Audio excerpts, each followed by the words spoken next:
Leksiyanın davamını anlayış vatandaşlar. Soğuk hele buluvatır cuma Qaraganda.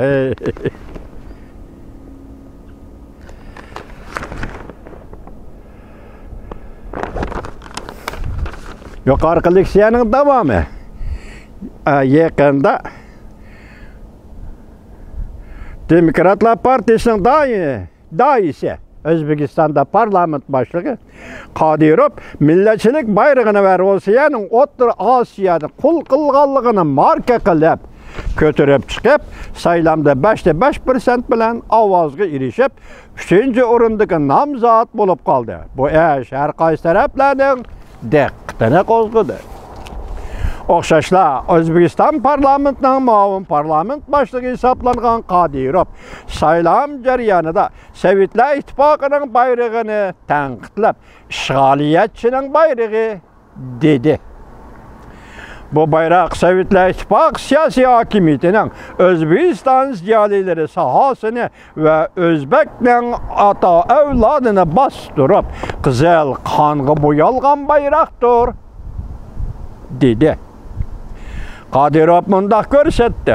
Sovetlar Ittifoqi O'zbekistonni qul qilganda O'zbekiston barlig'ini yo'qotdi. Agar Sovetlar Ittifoqining 80 yillik ishg'oliyati bo'lmagan bo'lsa, O'zbekistonni xalqaro jamiyat oilasiga kirib, dunyoviy taraqqiy qilgan siyosiy gavdaga aylangan bo'ladi. Qadirovning bu so'zlari Ukraina, Baltiq bo'yidagi davlatlar, Polsha qatorliq Sharqiy Yevropa ellari arboblarining aloqador so'zlari bilan bir yerdan chiqdi.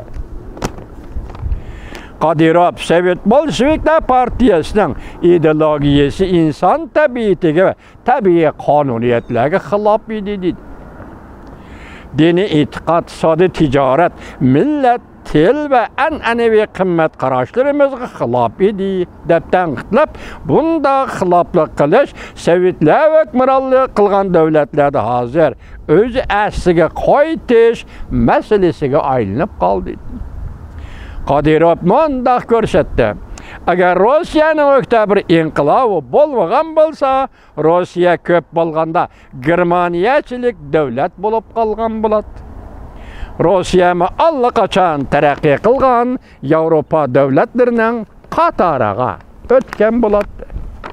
Qadirov saylam jarayonida yana mundaq ko'rsatdi. Agar O'zbekistonda oila tabobatlar o'zining bola chaqalariga rus tilini o'rgatadigan bo'lsa, undaqda o'zbekning o'smir bolalari millat tabaligini va bilish kuchini yo'qotib qo'yadi. Cho'ng bo'lib bitilgandan keyin Rossiyaga ko'chman ishchi, yollanma amgakchi yoki jilliqchi bo'lib yetib keladi. Sovetlar Ittifoqi davrida zo'ravon bandit deb atalganlar hozir asliga keltirilib, milliy qahramonga aylandi.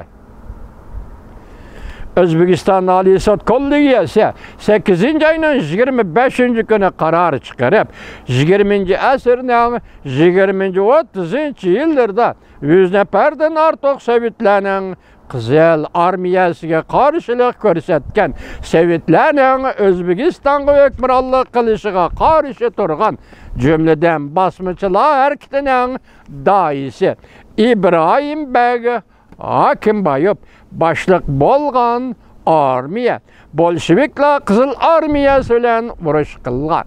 Keyin Afg'onistonga chekingan.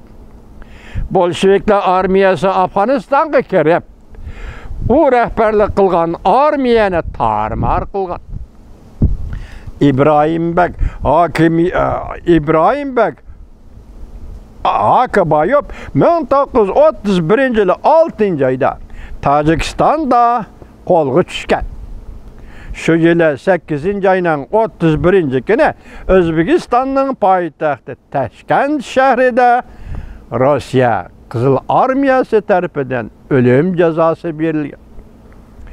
O'zbekistonning prezidenti Mirziyoyev bu yil 8-oyning 31-kunidagi xotirlash faoliyatiga qatnashdi. Mirziyoyev Ibrohim Beg Akimbayev qatorli kishilarni milliy mustaqillik uchun kurash qilgan milliy qahramonlar deb atadi. O mundaq dedi, 100 yildan keyin axir adolat asliga qaytib keldi.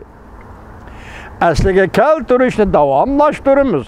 Vatanparvarlarning inovat, qadr-qimmatini asliga keltiramiz deb ko'rsatdi Shavkat Mirziyoyev.